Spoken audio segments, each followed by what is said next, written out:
테슬라의 고독은 어떻게 세상을 바꾸었나? 영상은 역사적 기록을 바탕으로 제작되었습니다. 일부 장면은 연출을 위해 재구성되었습니다. 1943년 뉴욕. 세상은 전쟁으로 시끄럽지만 이 방은 조용하다. 호텔의 3327호. 창밖으로 도시의 불빛이 흐른다. 저 수많은 빛들. 사람들은 그것을 너무나 당연하게 여긴다. 스위치를 올리면 어둠이 물러나는 일. 밤을 낮으로 바꾸는 일. 아무도 그 빛이 어디서 왔는지 묻지 않는다. 하지만 나는 안다. 저 빛의 시작에 내가 있었다는 것을. 내 이름은 니콜라 테슬라. 한때 세상은 나를 미래에서 온 마법사라 불렀고 또 한때는 미쳐버린 몽상가라 비웃었다.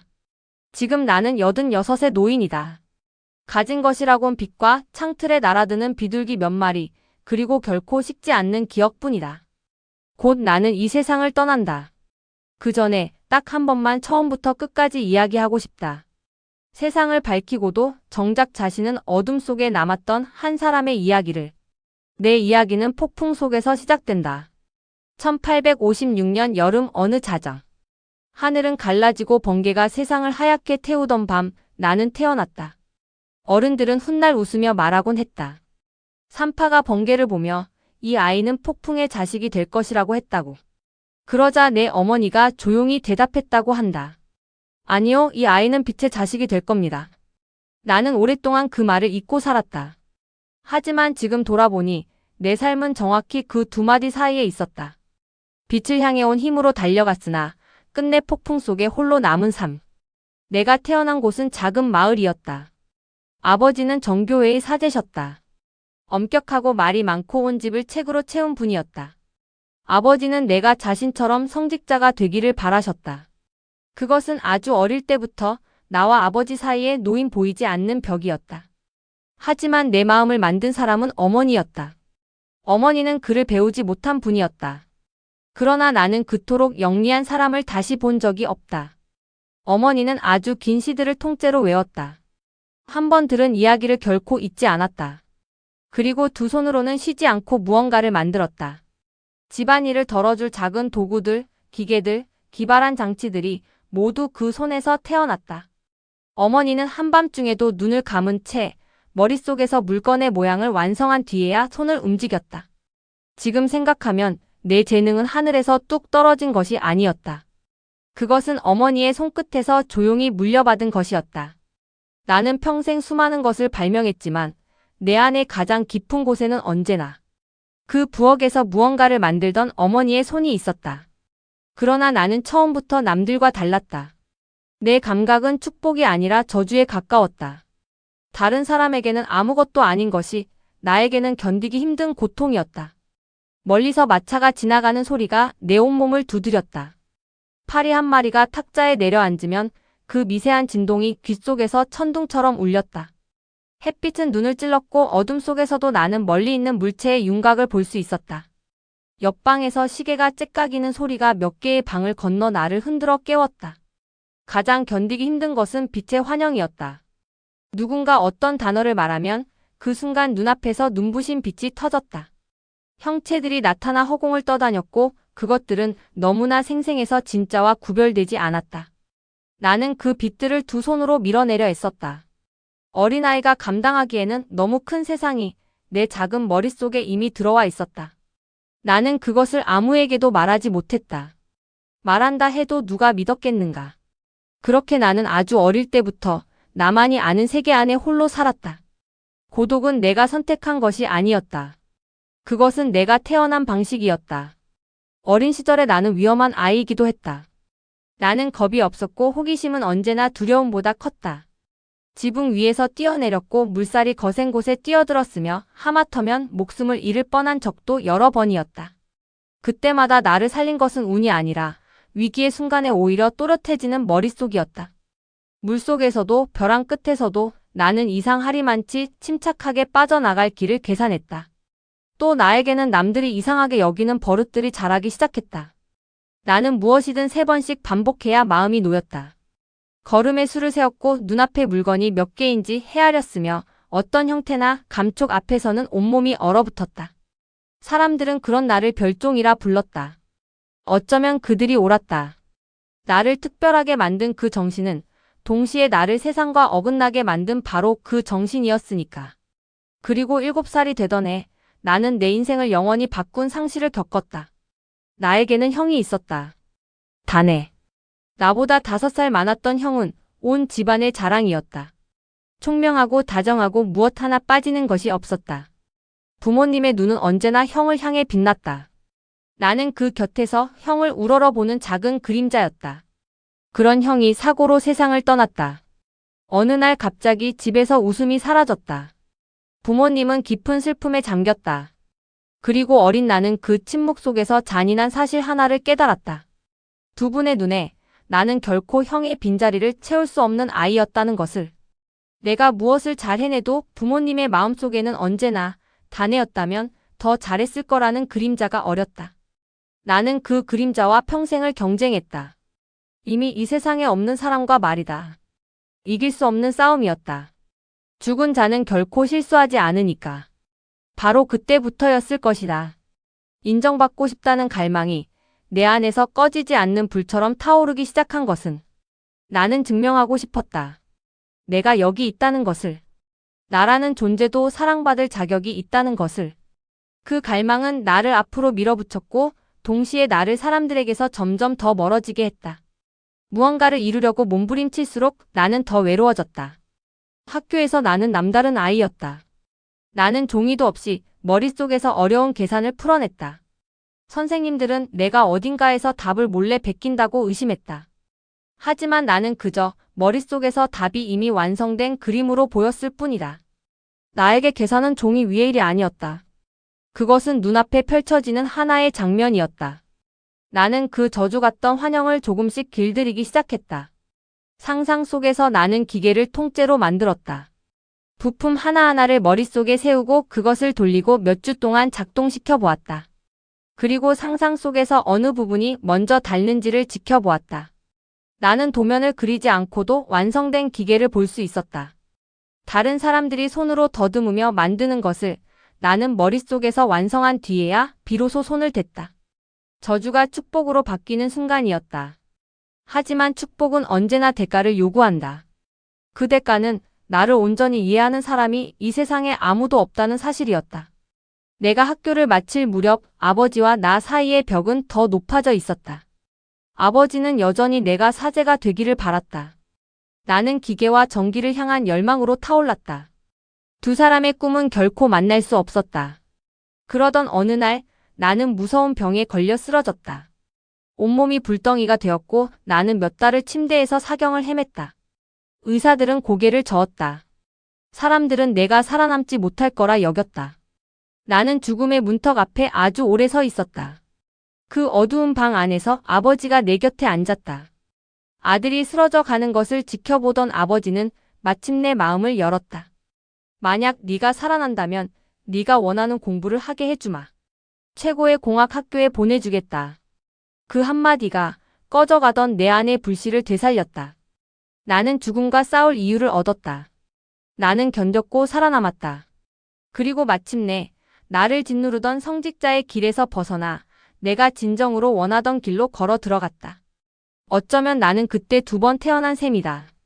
한 번은 폭풍 속에서 또 한 번은 죽음의 문턱에서. 청년이 된 나는 공학을 공부하기 위해 큰 도시로 떠났다. 그리고 그곳에서 내 평생을 바칠 하나의 문제와 처음으로 마주쳤다. 어느 날 교수님이 강의실에서 발전기를 보여주었다.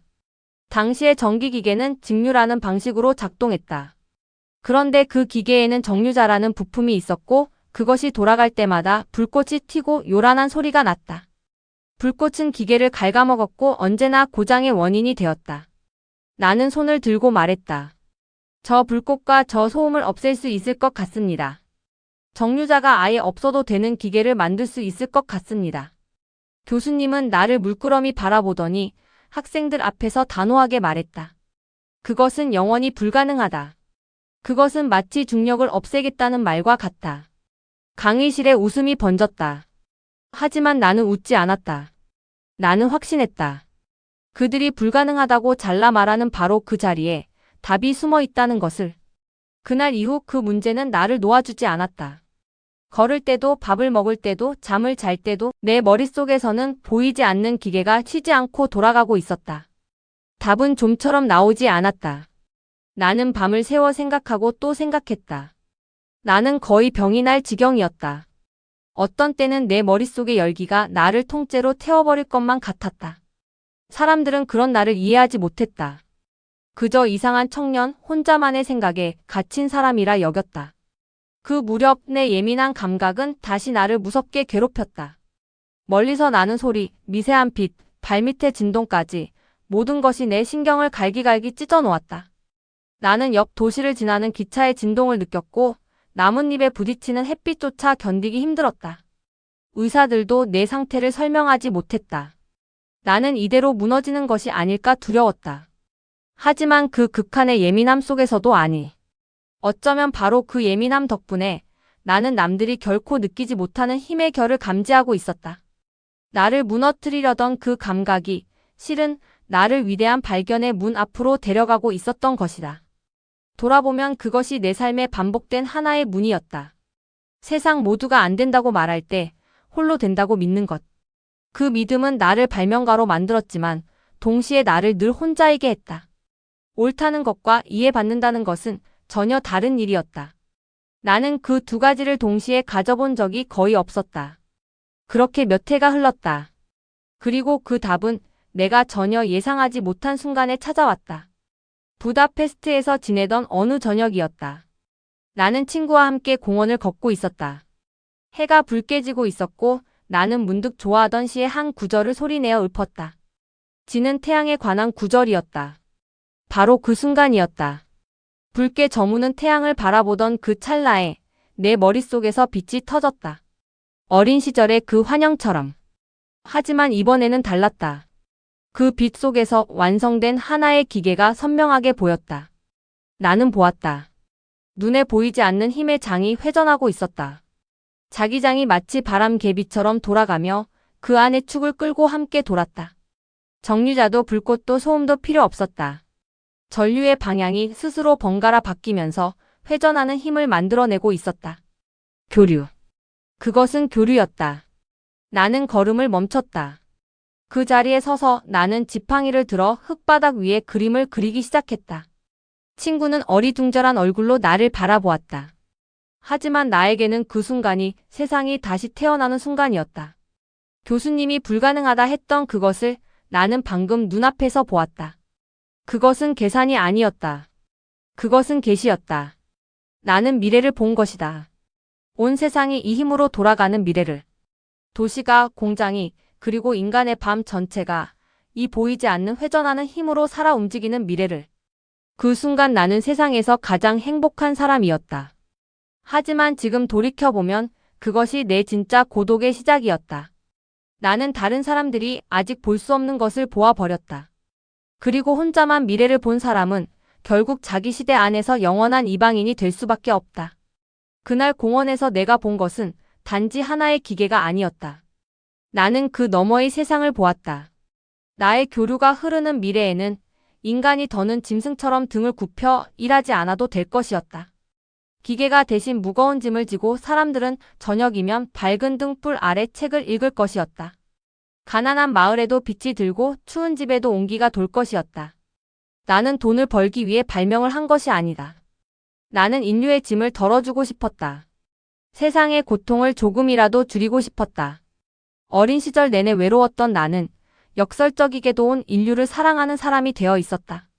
어쩌면 그것이 나의 가장 큰 축복이자 동시에 가장 깊은 저주였는지도 모른다. 이 발명을 세상에 내놓아야 했다. 나는 먼저 파리로 갔다. 그곳에서 한 전기회사에 들어가 일하며 기계를 고치고 공장을 오갔다.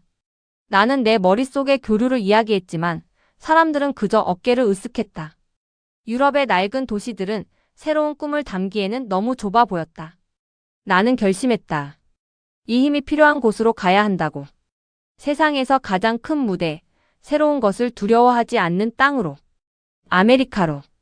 1884년 나는 배에 올랐다. 주머니에는 몇 푼의 돈과 시 몇 편과 나를 소개하는 편지 한 통이 전부였다. 그 편지에는 이렇게 적혀 있었다고 한다. 나는 두 명의 위대한 사람을 알고 있다. 한 명은 당신이고 다른 한 명은 이 청년이다. 편지가 향한 사람은 당대 최고의 발명가였다. 토머스 에디슨. 빛의 제국을 세운 사람. 나는 그를 만나기 위해 대서양을 건넜다. 거대한 도시가 눈앞에 나타났을 때 나는 두려움과 설렘을 동시에 느꼈다. 이곳이라면 나를 알아봐 줄지도 모른다. 이곳이라면 내가 본 미래를 지을 수 있을지도 모른다. 하지만 그 거대한 도시는 아름답기만 한 곳이 아니었다. 좁은 골목엔 가난이 넘쳤고 사람들은 저마다의 생존을 위해 바삐 움직였다. 나는 그 낯선 소음 속을 홀로 걸으며 생각했다. 이 수많은 사람들 가운데 나를 알아볼 단 한 사람이 있을까? 나는 이방인이었다. 말투도 옷차림도 머릿속에 든 생각도 모두 이 땅과는 어울리지 않았다. 그러나 나에게는 아무도 빼앗을 수 없는 재산이 있었다. 바로 내가 본 미래였다. 뉴욕에 도착한 나는 곧 그를 만났다. 에디슨은 거칠고 실용적이고 지칠 줄 모르는 사람이었다. 그는 책상 앞에서 밤을 새웠고 수천 번의 실패를 두려워하지 않았다. 나는 그를 존경했다. 진심으로. 하지만 우리는 물과 기름이었다. 에디슨은 직류를 신봉했다. 그가 세운 모든 것이 직류 위에 서 있었다. 그런데 직류에는 치명적인 약점이 있었다. 그것은 멀리 가지 못했다.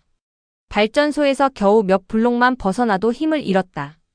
도시 곳곳에 발전소를 지어야 했고 굵은 구리선이 거미줄처럼 필요했다. 나는 알고 있었다. 나의 교류라면 그 힘을 아주 멀리까지 산을 넘고 강을 건너 보낼 수 있다는 것을. 나는 그에게 교류에 대해 말했다. 하지만 에디슨은 관심이 없었다. 아니, 그에게 교류는 자신의 제국을 위협하는 적이었다. 그는 나에게 자신의 직류 기계들을 개선하는 일을 맡겼다. 나는 밤낮 없이 일했다. 그리고 그의 낡은 기계들을 완전히 새롭게 바꾸어 놓았다. 그 몇 달 동안 나는 거의 잠을 자지 않았다. 새벽부터 다음날 깊은 밤까지 나는 오직 일에만 매달렸다. 에디슨조차 내 체력과 집념에 혀를 내둘렀다. 나는 그저 인정받고 싶었다. 어린 시절 형의 그림자와 싸우던 그 아이가 여전히 내 안에 살아서 누군가 나를 향해 잘했다고 말해주기를 간절히 바라고 있었다. 그래서 나는 나를 갈아 넣었다. 내가 가진 모든 것을. 그 일을 시작할 때 그는 나에게 큰 보상을 약속했다.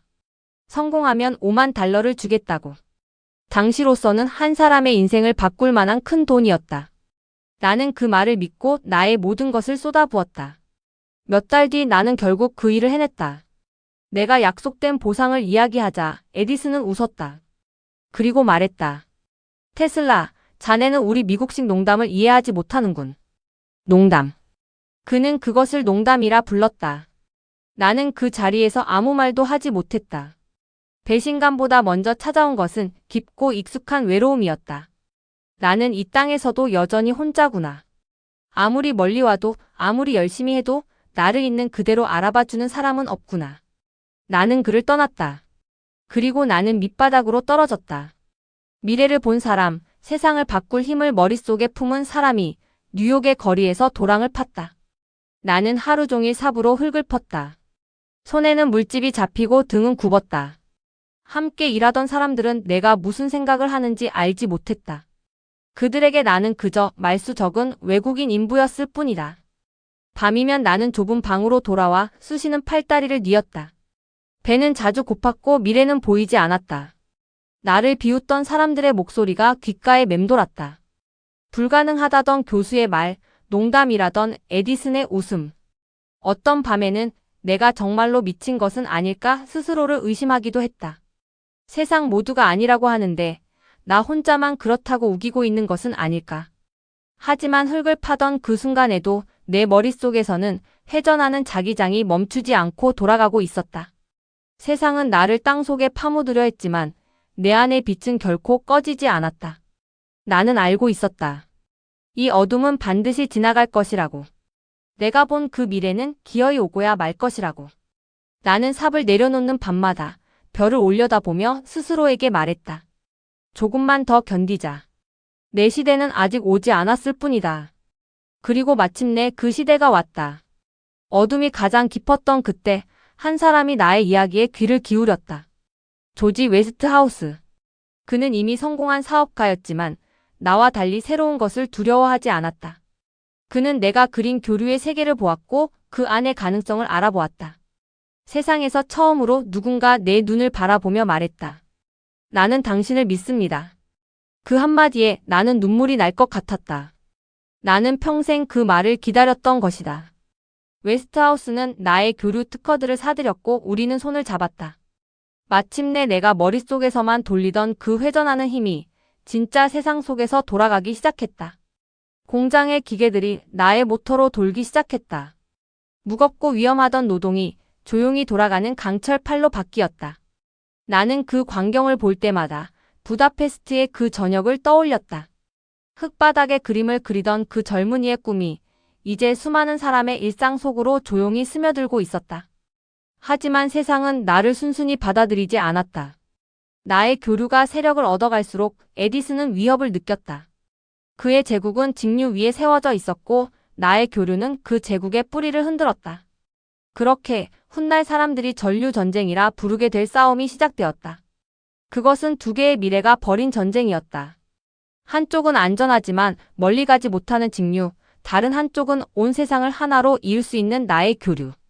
그리고 그 싸움의 밑바닥에는 자신이 세운 제국을 지키려는 한 사람의 두려움이 있었다. 그것은 추악한 싸움이었다. 에디슨은 나의 교류가 위험하다고 세상에 외쳤다. 그는 교류가 사람을 죽이는 전기라고 사람들을 겁주었다. 그리고 그 주장을 증명하기 위해 끔찍한 시연들을 벌였다. 사람들 앞에서 동물들에게 교류를 흘려보내 목숨을 빼앗았다. 심지어 사형 집행에 교류를 사용하도록 부추기기까지 했다. 나의 아름다운 발견이 죽음의 상징으로 이용되고 있었다. 신문들은 나의 교류를 죽음의 전류라 불렀다. 사람을 죽이는 그 잔인한 방식에 나의 발명이 끌려 들어갔다. 나는 밤마다 잠들지 못했다. 내가 인류를 밝히려 만든 것이 인류를 해치는 데 쓰이는 광경을 지켜보는 일은 발명가에게 내려질 수 있는 가장 잔인한 형벌이었다. 하지만 나는 믿었다. 진실은 잠시 흐려질 수는 있어도 영원히 감춰질 수는 없다는 것을. 나는 분노했다. 하지만 더 깊은 곳에서는 슬펐다. 내가 인류를 위해 세상에 내놓은 힘이 어떻게 이토록 비틀려 두려움의 도구가 될 수 있는가. 나는 사람들에게 진실을 보여주기로 했다. 나는 무대 위에 올라 내 몸의 교류를 통과시켰다. 수십만 볼트의 전기가 내 손끝에서 불꽃처럼 피어올랐다. 그러나 나는 멀쩡히 서 있었고 손끝에는 빛의 램프가 켜졌다. 사람들은 숨을 죽였다. 두려워하던 그것이 실은 길들여질 수 있는 힘이라는 것을 나는 내 몸으로 증명했다. 진실은 결국 승리한다. 아니, 나는 그렇게 믿고 싶었다. 그리고 그 승리의 순간이 왔다. 1893년 시카고에서 거대한 박람회가 열렸다. 온 세상이 지켜보는 그 무대를 누구의 전기가 밝힐 것인가. 사람들의 예상을 깨고 그 빛을 맡은 것은 나의 교류였다. 밤이 되자 수십만 개의 전구가 일제히 켜졌다. 도시 하나가 통째로 빛 속에 떠올랐다. 사람들은 그 광경 앞에서 말을 잃었다. 밤이 낮이 되는 광경. 인간이 처음으로 어둠을 완전히 밀어낸 순간. 나는 군중 속에서 그 빛을 바라보았다. 한때 도랑을 파던 손, 농담이라 조롱당하던 청년의 꿈이 이제 온 세상을 밝히고 있었다. 그 순간 나는 살아있어서 다행이라고 생각했다. 수백만 명의 사람들이 그 박람회를 찾았고 저마다 그 빛의 바다를 두 눈에 담아 돌아갔다. 그들이 본 것은 단지 밝은 전구가 아니었다. 그것은 다가올 새로운 세기의 얼굴이었다. 인간이 밤을 정복한 시대. 나의 교류가 그 문을 열어젖힌 것이다. 세상은 이제 다시는 예전의 어둠으로 돌아갈 수 없었다. 그러나 나의 진짜 꿈은 아직 시작도 하지 않았다. 나이아가라. 그 거대한 폭포. 인류는 오래도록 저 어마어마한 물의 힘을 그저 바라만 보았다. 나는 그 힘을 붙잡아 인간의 것으로 만들고 싶었다. 나의 교류 시스템이 그 일을 해냈다. 폭포의 힘이 전기로 바뀌어 굵은 선을 타고 멀리 떨어진 도시로 흘러 들어갔다. 자연의 힘이 처음으로 도시의 밤을 밝힌 것이다. 그것은 내가 부다페스트의 공원에서 흙바닥에 그렸던 바로 그 그림이 마침내 현실이 된 순간이었다. 내 머릿속의 환영이 이제는 온 대륙을 흐르고 있었다. 세상은 나를 천재라 불렀다. 미래에서 온 마법사라 불렀다. 나는 정상에 서 있었다. 그런데 이상한 일이었다. 그 모든 영광 속에서도 내 안에 오래된 허기는 채워지지 않았다. 어린 시절 형의 그림자를 줬던 그 갈증은 온 세상의 박수로도 메워지지 않았다. 나는 곧바로 다음 꿈을 향해 걸음을 옮겼다. 어쩌면 나는 도착하는 법을 끝내 배우지 못한 사람이었는지도 모른다. 언제나 다음을 향해서만 나아가는 사람. 그리고 바로 그 정상에서 나는 스스로 아래로 걸어 내려가는 선택을 했다. 웨스트하우스가 어려움에 빠졌다. 나와의 계약에 따르면 그는 나의 교류가 팔릴 때마다 막대한 사용료를 나에게 지불해야 했다. 그 부담이 그의 회사를 무너뜨릴 지경이었다. 만약 그의 회사가 무너진다면 나의 교류를 지켜줄 사람도 함께 사라질 것이었다. 그가 나를 찾아와 힘겹게 사정을 이야기했다. 나는 오래 생각하지 않았다. 나는 그 자리에서 나의 계약서를 꺼내 두 손으로 찢어버렸다. 나에게 평생의 부를 가져다 줄 그 종이를. 나는 말했다. 당신은 나를 믿어준 사람입니다. 나의 교류가 세상을 밝힐 수만 있다면 그 사용료는 필요 없습니다. 사람들은 그날의 나를 어리석다 했다. 어쩌면 그 말이 옳았다. 그 계약서 한 장이면 나는 세상에서 가장 부유한 사람이 되었을지도 모른다. 훗날 내가 가난 속에서 죽어갈 것을 그때는 몰랐다. 하지만 나는 후회하지 않는다. 나에게 돈은 목적이 아니었다. 나에게 중요한 것은 오직 아이디어였다. 세상을 향해 흐르는 그 빛이었다. 사람들은 그것을 사업 감각의 부재라 불렀다. 나는 그것을 나라는 사람 그 자체라 부르겠다. 그때 웨스트하우스는 나의 손을 잡고 한동안 아무 말도 하지 못했다. 어쩌면 그날 내가 지킨 것은 한 사람의 회사가 아니라 나 자신과의 약속이었는지도 모른다.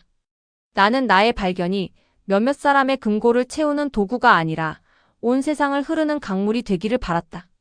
그 강물의 값을 매겨가두는 일은 나에게는 그 자체로 하나의 배신이었다. 바로 그 지점에서 세상과 나 사이의 틈이 벌어지기 시작했다. 세상은 불을 쫓았고 나는 꿈을 쫓았다. 세상은 오늘을 살았고 나는 언제나 내일에 살았다. 그 틈은 시간이 갈수록 넓어졌고 끝내 나를 홀로 남겨두었다. 그러나 나는 멈추지 않았다. 아니, 멈출 수 없었다. 내 머릿속에는 이미 다음 꿈이 타오르고 있었다. 그것은 나의 가장 위대한 꿈이자 나를 가장 깊은 나락으로 떨어뜨릴 꿈이었다. 선. 나는 그 선들이 싫었다. 세상을 뒤덮은 그 전선들이. 왜 인간은 힘을 보내기 위해 세상을 선으로 묶어야 하는가? 나는 꿈꾸었다. 선이 없는 세상을. 공기 중으로 땅을 통해 힘이 자유롭게 흐르는 세상을. 스위치도 전선도 발전소의 벽도 없이 지구 어디에서나 누구든 힘을 받아 쓸 수 있는 세상을. 나는 그것을 증명하기 위해 산으로 들어갔다. 콜로라도의 높은 고원. 그곳에 나는 실험실을 세웠다. 그리고 그곳에서 나는 인간이 만든 가장 거대한 번개를 일으켰다. 내 기계에서 수백만 볼트의 전기가 뿜어져 나왔고 수십 미터에 이르는 인공 번개가 하늘을 갈랐다. 그 천둥 소리는 수십 킬로미터 밖에서도 들렸다. 나는 지구 그 자체를 하나의 거대한 도체로 삼으려 했다. 지구를 통해 온 세상에 힘을 보내려 했다. 그 실험의 밤, 나는 선을 잇지 않고도 멀리 떨어진 곳에 전구의 불을 밝혔다. 손도 대지 않았는데 대지가 스스로 빛을 실어 날랐다. 사람들은 그것을 마법이라 여겼다. 하지만 그것은 마법이 아니라 100년을 앞선 과학이었다. 나는 그 산 위에서 확신했다. 선 없이 온 세상에 힘을 보내는 일이 결코 헛된 꿈이 아니라는 것을. 폭풍의 자식으로 태어난 나는 이제 스스로 폭풍을 만들고 있었다. 그 산 위에서 나는 신에 가장 가까이 다가간 인간이었는지도 모른다. 하지만 신에게 가까이 다가간 인간은 사람들에게서는 그만큼 멀어지는 법이다. 산에서 내려온 나는 그 꿈을 현실로 짓기로 했다. 뉴욕 근처의 한 벌판에 나는 거대한 탑을 세우기 시작했다. 워든클리프. 하늘을 찌르는 그 탑에서 나는 온 세상으로 힘과 소식을 보낼 참이었다. 전화도 사진도 소식도 그리고 힘까지도. 그것은 오늘날 사람들이 손안의 작은 기계로 온 세상과 연결되는 그 미래를 100년이나 앞서 내다본 꿈이었다. 나는 그 탑에 나의 전부를 걸었다. 나의 명성도 남은 돈도 남은 인생도. 나는 그것이 나의 가장 위대한 유산이 되리라 믿었다. 온 인류가 국경도, 신분도, 가난도 상관없이 똑같이 빛과 소식을 나눠 갖는 세상. 그 탑이 완성되기만 한다면 나는 이제껏의 모든 외로움도 견딜 수 있을 것 같았다. 이 거대한 꿈에는 돈이 필요했다. 나는 당대 가장 큰 부자를 찾아갔다. 금융의 제왕 모건. 그는 나의 꿈에 자금을 대기로 했다. 탑은 조금씩 하늘을 향해 올라갔다. 나는 내 인생의 모든 것을 그 탑에 쏟아부었다. 하지만 어느 날 모건이 나에게 물었다. 그 결정적인 질문을. 이복의 테슬라. 만약 자네 말대로 온 세상 누구나 공짜로 힘을 받아 쓸 수 있게 된다면 우리는 대체 어디에 요금을 매긴단 말인가? 나는 그 질문 앞에서 말문이 막혔다. 그 질문 속에 나와 세상이 결코 만날 수 없는 이유가 담겨 있었다. 나는 온 인류에게 공짜로 빛을 나눠주는 꿈을 꾸었다. 하지만 세상은 그 빛의 값을 매겨야만 하는 곳이었다. 계량기를 꽂을 수 없는 힘은 그들에게 아무런 가치가 없었다. 나는 그제야 깨달았다. 세상을 움직이는 것은 가장 좋은 아이디어가 아니라 값을 매길 수 있는 아이디어라는 것을. 나는 평생 전자를, 자기장을, 빛의 흐름을 연구했다. 하지만 정작 인간의 마음과 돈의 흐름은 끝내 이해하지 못했다. 그것이 나의 재능이 닿지 못한 유일한 영역이었다. 모건은 손을 거두었다. 돈줄이 끊기자 탑을 세우던 인부들도 하나둘 떠나갔다. 다른 이들의 무선 기술이 세상의 주목을 받으며 앞서 나가는 동안 나의 탑은 미완성인 채로 벌판에 홀로 서 있었다. 나는 그 탑을 살리기 위해 사방으로 뛰어다녔다. 하지만 아무도 값을 매길 수 없는 꿈에는 돈을 대지 않았다. 결국 그 탑은 빚을 갚기 위해 헐렸다. 폭약이 터지고 하늘을 찌르던 나의 꿈은 무너져 내렸다. 그 무너지는 탑을 바라보며 나는 무언가가 내 안에서 함께 무너지는 것을 느꼈다. 그것은 단지 강철 구조물이 아니었다. 그것은 온 인류에게 빛을 나눠주려던 한 인간의 가장 순수한 꿈이었다. 훗날 세상은 무선으로 소식을 주고받게 되었고 손안의 작은 기계로 서로 이어졌다. 내가 그 벌판에서 꿈꾸던 바로 그 세상이 결국 오고야 말았다. 다만 그것을 두 눈으로 보기에 나는 너무 일찍 온 사람이었을 뿐이다. 나는 씨앗을 뿌린 사람이었지 그 열매를 맛본 사람은 아니었다. 세상을 밝힌 사람이 정작 자신의 꿈은 어둠 속에 묻어야 했다. 그날 이후 나의 내리막은 멈추지 않았다. 나는 점점 잊혀갔다. 한때 나를 천재라 부르던 신문들은 이제 나를 늙은 몽상가라 비웃었다. 나는 호텔 방을 전전하며 살았다. 빚은 쌓여만 갔고 방값은 밀렸다. 나는 여전히 새로운 것을 발명했지만 세상은 더 이상 귀 기울이지 않았다. 그럼에도 나는 늘 반듯한 차림을 지켰다. 낡았어도 깨끗한 옷을 입었고 식사 예절을 지켰으며 손을 몇 번이고 씻었다. 세상이 나를 잊어도 나만은 나 자신을 함부로 대하지 않으려 했다. 그것은 무너져가는 사람이 붙들 수 있는 마지막 자존심 같은 것이었다. 방값을 치르지 못해 이 호텔에서 저 호텔로 옮겨 다니면서도 나는 고개를 숙이지 않았다. 그럴수록 나는 더 크게 외쳤다. 나는 세상에 선언했다. 나에게는 도시 전체를 지켜낼 강력한 힘이 있다고. 눈에 보이지 않는 광선으로 멀리 있는 것을 무너뜨릴 수 있다고. 나는 젊은 시절의 한 실험을 자주 떠올렸다. 작은 진동기계 하나를 벽에 붙였을 뿐인데 어느새 건물 전체가 떨기 시작했던 그 일을. 나는 세상에 말했다. 공명이라는 힘의 원리를 안다면 아주 작은 힘으로도 거대한 것을 흔들 수 있다고. 마음만 먹으면 대지조차 흔들 수 있다고. 사람들은 그 말을 듣고 수군거렸다. 저 노인은 결국 미쳐버렸다고. 죽음의 광선이라니, 땅을 흔드는 기계라니. 나조차 그것이 나의 진심에서 나온 확신이었는지 아니면 세상에게 잊히지 않으려는 외로운 발버둥이었는지 이제는 잘 모르겠다. 어쩌면 둘 다였을 것이다. 나는 그렇게라도 세상이 나를 다시 한번 바라봐 주기를 바랐는지도 모른다. 가진 것이 하나둘 사라져 가던 그 시절 나에게는 새로운 친구들이 생겼다. 비둘기들이었다. 나는 매일 공원으로 나가 그들에게 먹이를 주었다. 창문을 열어두면 그들은 내 방으로 날아 들어왔다. 그들은 나를 판단하지 않았고 나를 비웃지 않았고 나에게 아무것도 요구하지 않았다. 인간에게서 얻지 못한 위안을 나는 그 작은 새들에게서 얻었다. 그 중에 흰 비둘기 한 마리가 있었다. 눈처럼 흰 아름다운 새. 나는 그 새를 사랑했다. 사람이 사람을 사랑하듯이 나는 그 새를 사랑했다. 이상하게 들릴지도 모른다. 한때 온 세상을 밝힌 사람이 늙어서 한 마리 새를 사랑하며 살았다니. 하지만 평생 사람들 사이에서 이방인이었던 나에게 그 새는 처음으로 아무 조건 없이 나를 받아준 존재였다. 그 새는 내가 위대한 발명가인지 잊혀진 노인인지 알지도 상관하지도 않았다. 그저 내가 손을 내밀면 다가왔다. 나는 그 순수한 마주함이 그리웠던 것이다.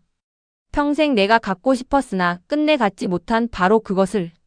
그 새가 있는 한 나는 살아갈 이유가 있다고 느꼈다.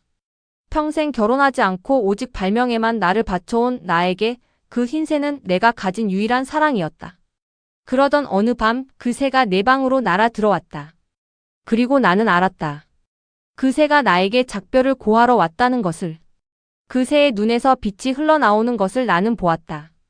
그 어린 시절의 환영처럼 눈부신 빛이. 그리고 그 새는 숨을 거두었다. 그 순간 나는 내 안에 무언가도 함께 끝났음을 느꼈다. 이제 나의 일도 나의 삶도 다 끝났다고. 그날 이후 나는 자주 창밖을 오래 바라보곤 했다. 저 도시의 불빛 하나하나가 어쩌면 나의 지나온 나날 같았다. 밝게 빛나지만 그 누구도 그 빛이 어디서 왔는지는 묻지 않는. 그리고 지금 나는 다시 이 방에 있다. 1943년 뉴욕의 어느 호텔 방. 창밖에는 여전히 도시의 불빛이 흐른다. 내가 세상에 준 그 빛이. 나는 이 긴 이야기의 끝에서 스스로에게 묻는다. 나의 삶은 성공이었는가, 실패였는가? 나는 세상을 밝혔다. 지금 이 순간에도 온 세상의 밤이 나의 교류로 빛나고 있다. 하지만 그 빛을 만든 나는 이 어두운 방에서 홀로 저물어 간다. 나를 기억하는 이는 많지 않고 내 곁을 지키는 것은 창틀의 비둘기 몇 마리뿐이다. 내가 이 마지막 순간에 깨달은 것이 있다면 그것은 이런 것이다. 재능만으로는 충분하지 않았다.